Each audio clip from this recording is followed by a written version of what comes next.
मोदी सरकार देश के सरकारी बैंकों को प्राइवेट सेक्टर के हाथों में देने की तैयारी कर रही है। 1 फरवरी को पेश हुए बजट में वित्त मंत्री निर्मला सीतारमण ने देश के 2 बड़े सरकारी बैंक और एक इंश्योरेंस कंपनी के निजीकरण करने की बात कही थी। इस घोषणा के मुताबिक सरकार सेंट्रल बैंक ऑफ इंडिया और इंडियन ओवरसीज बैंक में अपनी हिस्सेदारी बेच सकती है। लेकिन अब प्राइवेटाइजेशन के लिए एक और नाम सामने आ रहा है। माना जा रहा है कि सरकार बैंक ऑफ इंडिया में भी अपनी हिस्सेदारी बेच सकती है। बता दें कि निजीकरण के जरिए केंद्र सरकार पब्लिक सेक्टर कंपनियों में अपनी हिस्सेदारी बेचती है, जिसे कि प्राइवेट सेक्टर कंपनियां खरीद लेती हैं। इसके बाद सरकारी कंपनियों की बागडोर प्राइवेट कंपनियों के हाथों में चली जाती है। सरकार ऐसा बैंकों या फिर सरकारी कंपनियों के घाटे में होने की वजह से करती है। सरकार का वित्त वर्ष 2021-22 में 2 सरकारी बैंकों के प्राइवेटाइजेशन का प्लान है। सेंट्रल बैंक ऑफ इंडिया और इंडियन ओवरसीज बैंक की मार्केट वैल्यू 44,000 करोड़ रुपए है, जिसमें इंडियन ओवरसीज बैंक का मार्केट कैप 31,641 करोड़ रुपए का है।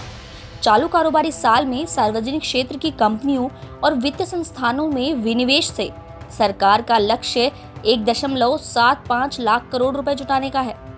नीति आयोग को निजीकरण के लिए सार्वजनिक क्षेत्र के 2 बैंकों और एक बीमा कंपनी का नाम चुनने की जिम्मेदारी सौंपी गई है।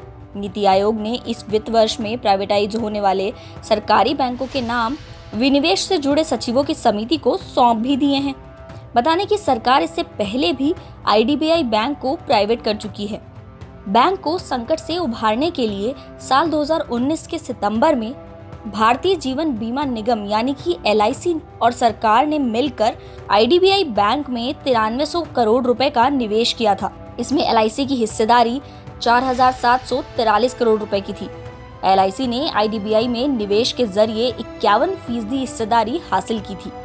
दरअसल IDBI एक सरकारी बैंक था जो कि 1964 में देश में बना था, लेकिन लंबे समय तक घाटे में होने के बाद सरकार ने इसकी हिस्सेदारी बेचने का फैसला किया। और अब मीडिया रिपोर्ट्स की माने तो निजीकरण के लिए बैंक ऑफ महाराष्ट्र और इंडियन ओवरसीज बैंक का नाम लिस्ट में सबसे ऊपर है। लेकिन अब इसमें बैंक ऑफ इंडिया का नाम भी सामने आ रहा है। हालांकि सरकार ने सिर्फ 2 पब्लिक सेक्टर बैंक्स को ही प्राइवेटाइज करने की बात कही है, लेकिन निजीकरण के लिए नीति आयोग की नज़र उन 6 बैंकों पर है जो कि मर्जर में शामिल नहीं थे।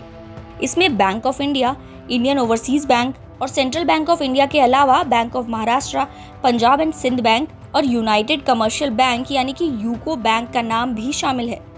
अब देखना ये होगा कि सरकार कब तक और कौन कौन से बैंकों को प्राइवेट हाथों में सौंपने का फैसला लेती है।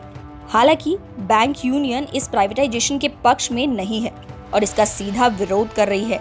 इसको लेकर मार्च महीने की 15 और 16 तारीख को बैंकों के करीब 10 लाख कर्मचारियों ने हड़ताल भी की थी। United forum of bank unions के तहत 9 यूनियन ने सरकारी बैंकों के निजीकरण का विरोध किया है।